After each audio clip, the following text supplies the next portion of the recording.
Welcome to Statecraft IAS and Social Perspectives Sociology in Newspaper series. In this series, we shall discuss various sociological concepts through newspaper articles and revise various aspects of sociology syllabus in our UPSC mains on daily basis with the help of newspaper. Now, going into the contents of today's newspaper, in the first page, it was reported that in last academic year, only 22% schools had internet. Less than 30% government schools had computers, says report. In the academic year that ended with school closures due to COVID-19, only 22% of schools in India had internet facilities, according to Education Ministry data released on Thursday. In the next page, in the same article, it is said the vast majority of the country's 26 crore school children have not set foot in a school since then, depending instead on various forms of distance education. Now, this is a changing trend in education, that is, distance education or digital education. However, the UDICE Plus data makes clear the digital divide, which made this a viable option only in some states. We see here in many union territories as well as in the state of Kerala, more than 90% of schools, both government and private, had access to working computers. That means there is good access to technology or distance education here. Whereas we have seen the other day the plight of states in the northeast, like Mizoram, for example. Not everyone has a smartphone there. Even if they have smartphone, they had to trek for 5 to 6 miles a day to reach internet connection. That is the situation there. This explains the vast stark contrast in digital access in our country. Now this is creating digital divide. This digital divide is ultimately resulting in inequality of opportunity for accessing education in our country. Now this inequality of opportunity in sociological perspective is not good for our society, because Durkheim in his division of labor says inequality of opportunity results in distribution of tasks which are disproportionate to distribution of talent and will. In one of the articles, also in Hindu articles, one of the authors had written, privileged are moving ahead not necessarily because they have better abilities, but because they have better privileges. That means this digital divide or this COVID-19 pandemic induced digital divide is creating stark disproportions in the society. It is giving more privileges, or it is making the more privileged to move ahead more swiftly, whereas it is pushing back the underprivileged. This creates a situation wherein distribution of tasks are disproportionate to distribution of talent and will. Now, even in the underprivileged sections, there is more talent and there is more will to work for the society and for their own economic empowerment. Even then, they are not giving the tasks which are proportionate to their talent and will because of this inequality of opportunity. Now, this creates external inequalities, and this undermines solidarity, says Durkheim, because there will be frustration among the individuals within their own society. Those who are underprivileged, they get frustrated with the society that they are not being given enough opportunity for their mobility in society, and with that frustration, undermining of solidarity results. Hence, in that way, this digital divide is not so good for the society in social perspective. Now, talking about education, why education is important. In our social change unit in first paper, there is a chapter called Education and Social Change. Education initiates social change. Purpose of education, if we discuss, it initiates social change, and also it has capacity to welcome change. Other day also we have discussed regarding transgender rights. Countries like European countries have welcomed same-sex marriages with whole heart, because they have higher education. And whereas in India, we have just decriminalized section 377, but we have not yet legalized same-sex marriages. That means in India also, if we had enough levels of education, we would have welcomed that social change with open heart. Hence, education has capacity to welcome change. That's why education is important. Moreover, education ensures equality of opportunity. Education is a moral agent. Values like empathy and rational investigation are imbibed through education. Also, education has economic role. Education fights orthodoxy, promotes liberal ideas. Education is means for social mobility. Here we have seen they are lacking education and they are being pushed back, those who have lack of internet facilities.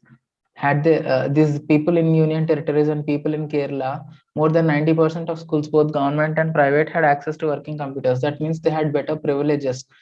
In that sense, and that scenario, people in that regions are able to experience social mobility because of education through internet facilities.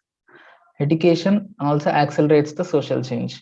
Now, if we look into the perspectives on education and social change, we have Sumner saying education helps in transmission of the modes of the group to the child. Now, school education, this is learning what is approved and what is not in the society, how to behave in all kinds of cases, what is ought to be believed and respected is learned in school setup, says Sumner. In that way, education makes individual know what is acceptable in society and what is not. Durkheim says schools are epitomes of society. That means Durkheim views schools as miniature society. Children learn to respect norms of the society and be part of a larger group. That means education here is acting as an agent of transmission of social norms. Durkheim further says education is a socialization of the younger generation.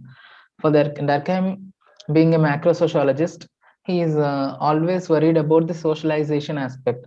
He views society as higher than the individual. Hence, he always looks individual in the perspective of socialization only. In the same way, he looks education also as one that helps in socialization of the younger generation. It helps in impartation of skills which sustain division of labor in society, Durkheim says. Now, for Parsons, education plays a key role in role allocation in an increasingly specialized industrial economy. For all these reasons, education is necessary for us for all these reasons. Hence, even under the pandemic situation, even under the paradigm shift in education from traditional school setup, brick and mortar kind of education to digital education, or Zoom education, we have to ensure that there is equal access of education to everyone. Now, looking into the other side of the coin, we have other perspectives who have opposite view on education. Now, feminists like McRobbie and Sui Lee say schooling reproduces appropriate feminine roles in girls. It reproduces gender stereotypes because society school is nothing but a miniature society, as Durkheim said. Hence, what all bad things are happening in the society, they are reflected in school also. In that way, school exposes children to those kind of inappropriate feminine roles even before they are exposed to society. That way, school makes the children get habituated or get be complacent to such kind of behavior when they face such kind of things in society. That way, they become immune from any social change. They do not drive any motivation. They do not find any fault in the inappropriate behavior in society because they have already got habituated to such behavior in schools. That's why schools are not the appropriate platforms for social change, says McRobbie and Sweeney. Now, Paul Willis is another feminist. She says promotes aggressive masculinity. School promotes aggressive masculinity. Boys using derogatory language that is unchecked in schools effectively. This promotes aggressive masculinity. Now, girls come to know that boys are meant to be masculine and boys are stronger than themselves. This differential education leads to differential reproduction of cultural values. Now we have Marxists like Althusser saying, education is the most important ideological state apparatus appropriated by the ruling classes to pursue their own ideas and interests, and it reinforces dominant ideology and thus hinders real social change in society. It merely leads to reproduction of labor force. Bowlis and Jint is saying school is a giant myth-making machine with a hidden curriculum which serves the interest of the dominant groups. In schools, curriculum is hidden. We also have seen we are studying engineering, etc. By studying mechanical engineering or electronics engineering or computer science engineering, we are just becoming part of a working class in capitalist setup, but we are not becoming part of capitalist class. In that way, this hidden curriculum in schools is reproducing or which is serving the interest of the dominant groups. That means capitalist groups. Why? Capitalist class needs working class. It needs skill and highly talented laborers to work in their factories or industries. Now schooling is exactly serving their purpose by making students get in touch with the engineering knowledge or that is required for working laborer. In that way, Bolis and Jintis feel school is a giant myth-making machine. Now, Ivan Illich, in his book Deschooling Society, written in 1971, says, "Pupil confuses teaching with learning, grades advancement with education, and a diploma with competence." Now, we also tend to confuse very often. As soon as the chapters are completed by the teacher, teaching those chapters is completed by the teacher, we feel that our learning is also completed. We feel that we have learned those chapters and we are ready with those chapters, and we no more find any reason or any need for us to revise those chapters, or for us to make notes out of them, or for us to refer another books or another sources to get hold of that chapter. As soon as the teaching is completed, we think our learning is also completed. That happens because of schools. He also says we confuse grades advancement with education. Now, as soon as our grades are improving from A plus to A plus, B to A, like that, we think we are getting educated and we are becoming more empowered. Now, that is not the case. We are just confusing grades advancement with education. He also says people confuses diploma with competence. Now, as soon as we get a certificate or graduation certificate, we feel we are competent enough in the labor market. But no, to get competent enough in the labor market, it requires another skills like communication skills. It requires another values and morals, etc. Like socialization skills are required, leadership skills are required. All these are not taught in schools in a set curriculum. That's why we often tend to confuse teaching with learning, grades advancement with education, and diploma with competence, just because of these schools only. If not for schools, we do not confuse between these things, says Ivan Illich. He further says schools suffocate creativity and de-skill the individuals as they become more dependent on capitalist system. Schools promote passive consumption, that is, an uncritical acceptance of the existing social order. This is what we have discussed here also. Existing social order, without critically examining the existing social order, we tend to accept the existing social order, and we just tend to move on with that with what is already there in the society. That is passive consumption. This passive consumption is a resultant of schools, says Ivanich. That's why he tries for deschooling the society. He vouches for education out of schools. Now, Mark Twain also famously said in his quote, "I never let my schooling get in the way of my education." That means these people think there is no connection between education and schooling. Education can be learned even out of schools, and education that is learned out of schools is only real education, they feel. Raymond Borden also says role of education in providing avenues for social mobility is not very significant. Now we have seen talked about people of Mizoram here and people of union territories and states of Kerala, where they have better opportunities for internet facilities and computers. We thought these people in union territories and Kerala have higher chances for social mobility when compared to people in Mizoram. But here Raymond Borden says role of education in providing avenues for social mobility is not very significant. Education based on quality only perpetuates inequality, he says. Pierre Bourdieu also says education reproduces cultural capital. This we have already discussed. It is reproducing cultural values, Paul Willis said. Sally Tomlinson says he laments education as it is being reduced as a means of economic development.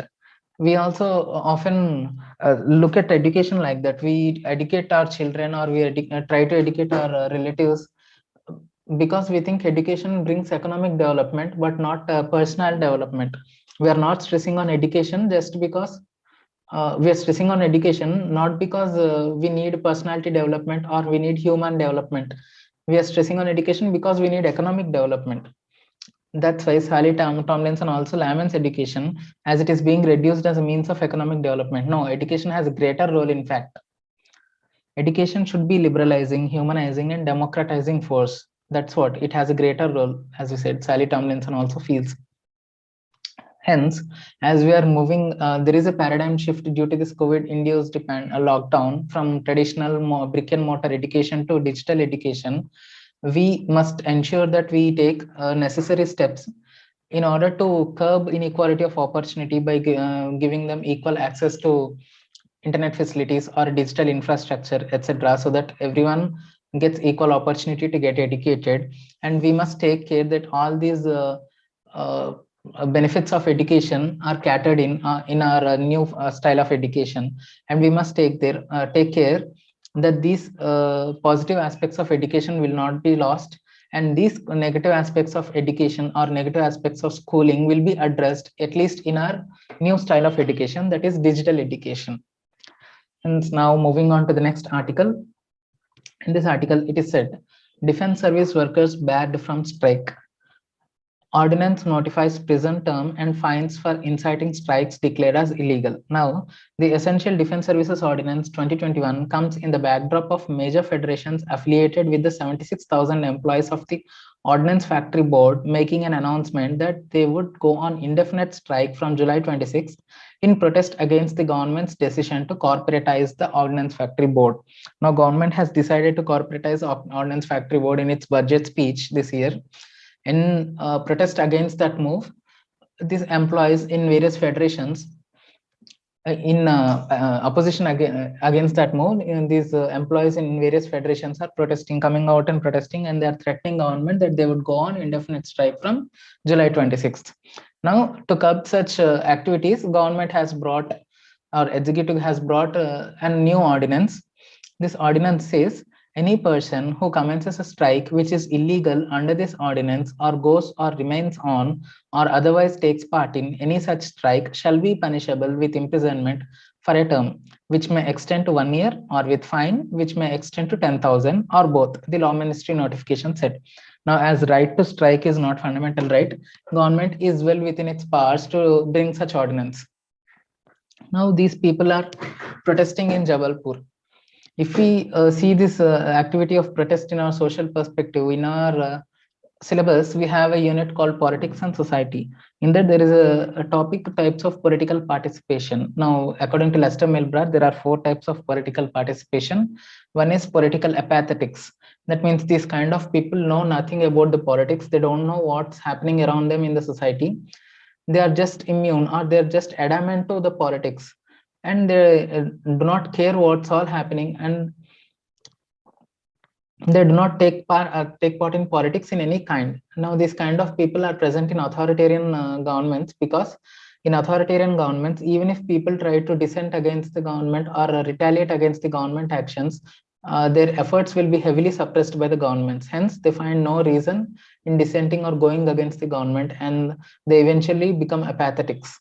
Now, second kind are political spectators. Now, these kind of people vote in elections and elect their leaders. They participate in political debates or discussions with their peer groups, relatives, cousins, colleagues, etc.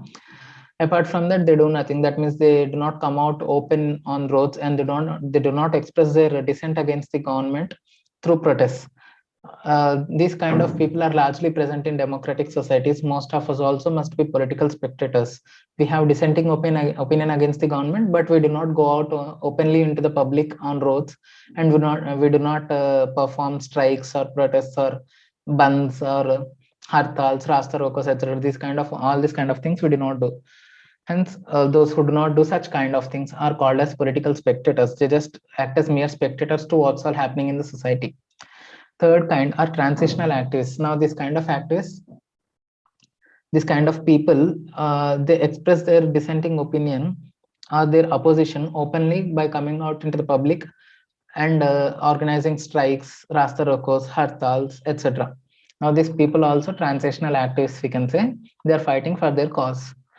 Fourth type are gladiators. Now, this kind of people not only having opinion against the government, they also participate in elections because they have an alternative social order in their mind, and they want to bring that social order in existence. That's why they participate in elections, and they try to bring that social order. Now, in the chapter protest, agitation, social movements, collective action, and revolution, this comes under protest, what they are doing, because they have dissenting opinion. That means difference of opinion or disagreement is there. Since the decision to corporatize Ordnance Factory Board has been declared by the government, now that dissenting opinion has been crystallized in the form of protest. Hence, they have taken some time for the dissenting opinion to be crystallized, and now they are coming on roads to perform protests. Hence, crystallization of dissenting opinion has happened. They are openly expressing it. We are seeing in this picture. They are openly expressing it. consciousness of injustice and deprivation is there because they know that they will be meted out to injustice if the ordnance factory board is corporatized, because many of the employees would lose their jobs.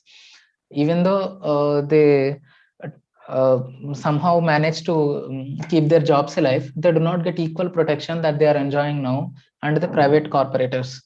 That's why they think they are being meted out to injustice, and that consciousness of injustice is there in their mind, and they are feeling that they are being deprived. That's why they are protesting. In protest, opposition is central. We are saying they are opposing against the government, hence opposition is central. Reaction to an event that has already occurred will be there in protest. Yes, this decision to corporatize ordnance factory board has been already taken. That event has already happened. Now these people are protesting as reaction to that event that has already happened. Now, if we think or if we see this aspect in Karl Marx perspective, in Karl Marx class struggle, there are two classes. One is have class and one is have not class. Have class is that class which owns the means of production. Now, have class will always try to economically exploit have not class, says Karl Marx. Here also, have class is the government because ordnance factory board is in the hands of government. Have not class is the employees or workers in that ordnance factory board.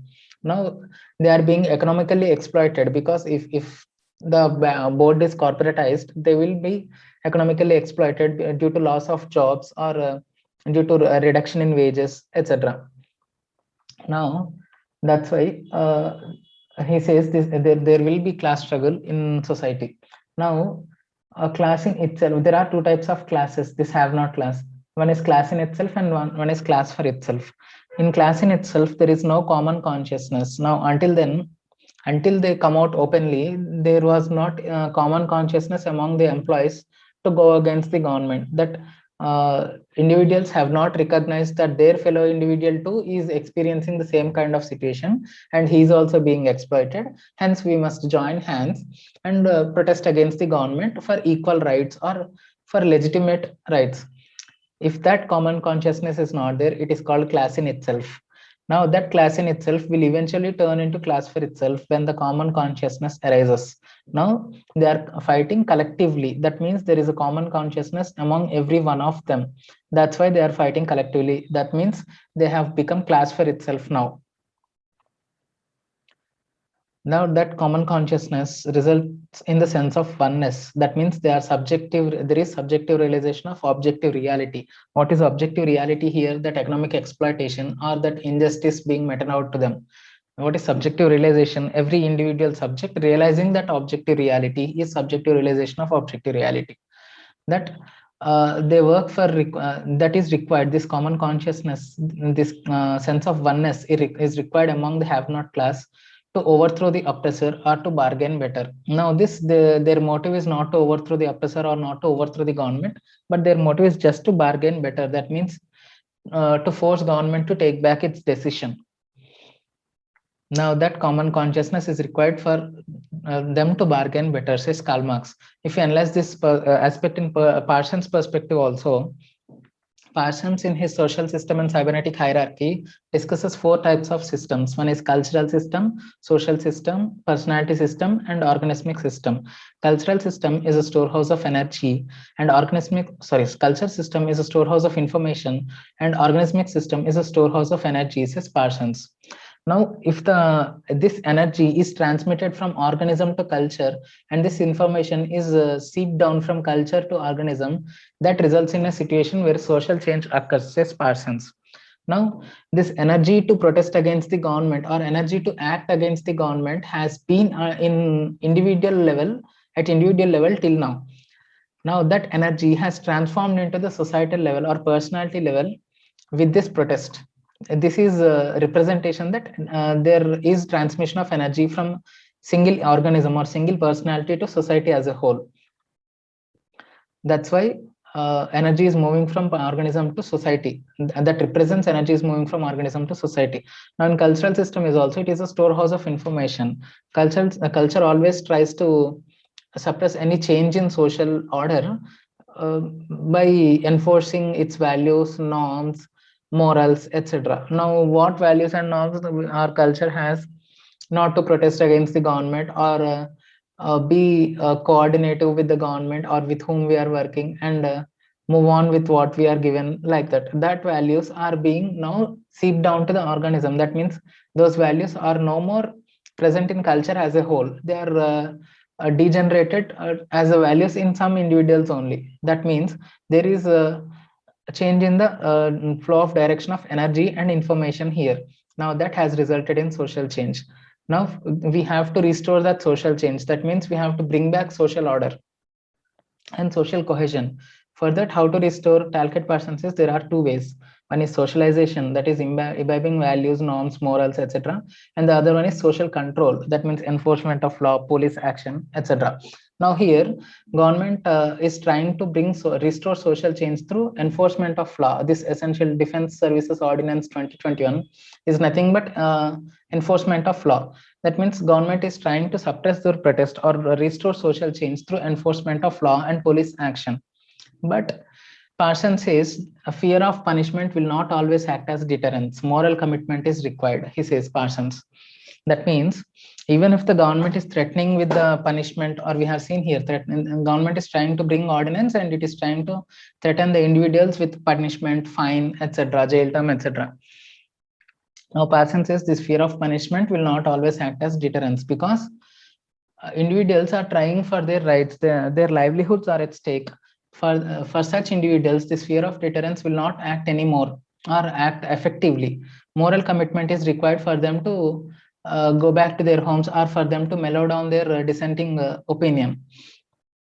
That moral commitment happens only with socialization. Here, government is not trying any socialization tactics, it is relying on social control tactics, but that is grossly inadequate in this kind of particular situation.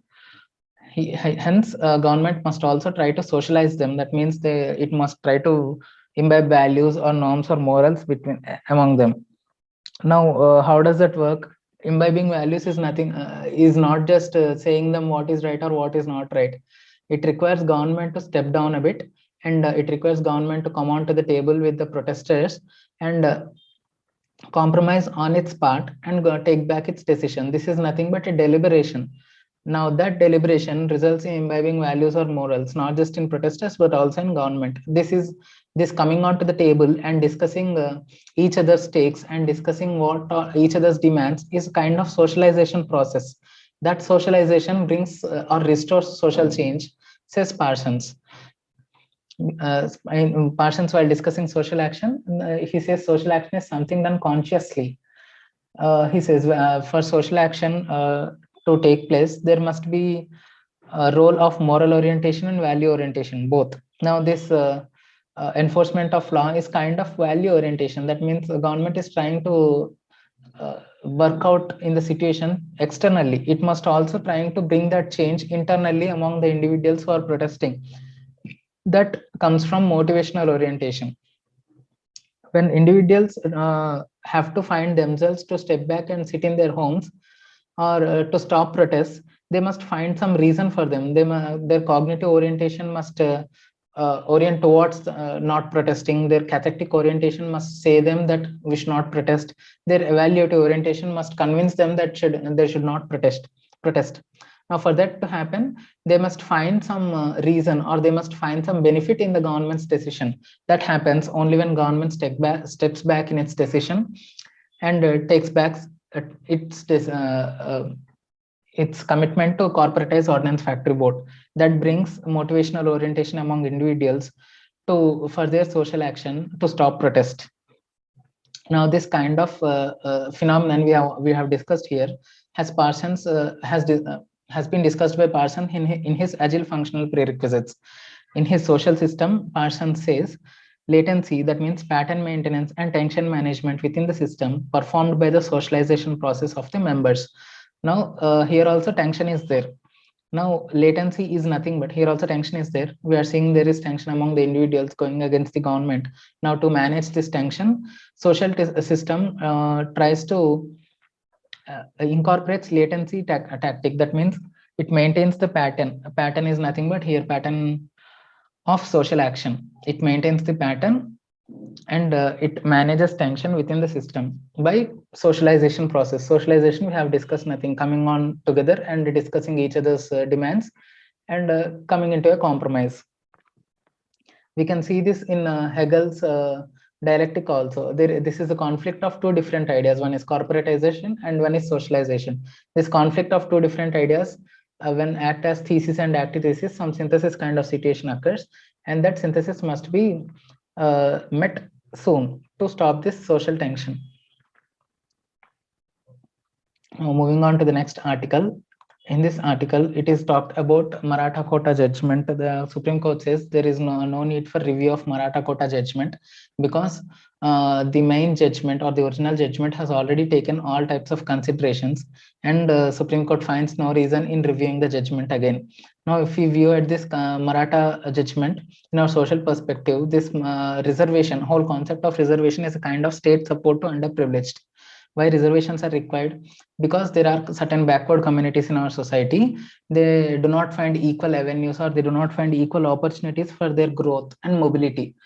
To bring them also onto the forefront and to achieve equity in empowerment, some kind of state support is required. That means some positive discrimination is required by the state to pull up those underprivileged sections. In the absence of that state support by underprivileged, Karl Marx says exploitation occurs. That means exploitation of privileged class to the underprivileged class. That means exploitation of higher caste to the lower caste.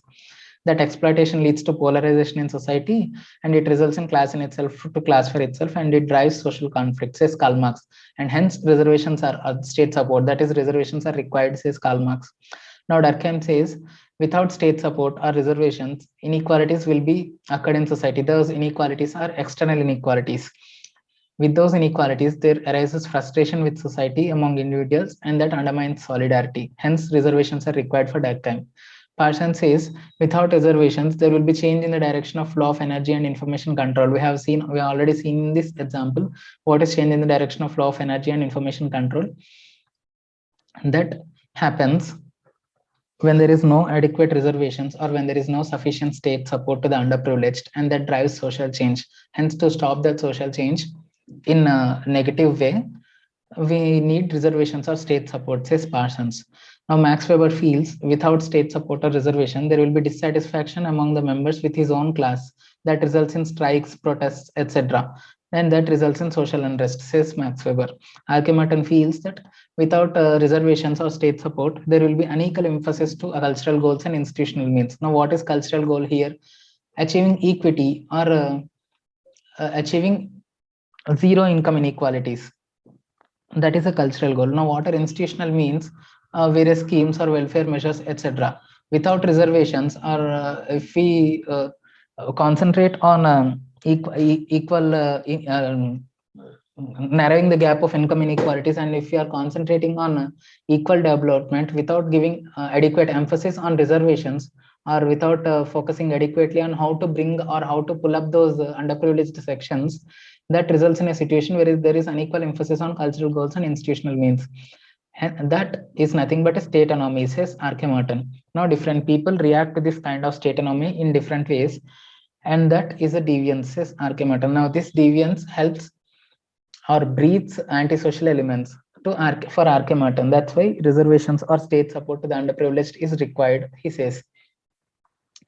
That's why reservations are required. But if we analyze this particular situation, when reservations have crossed the limit of 50%, that means state is trying to put more emphasis on the underprivileged sections than to the general sections.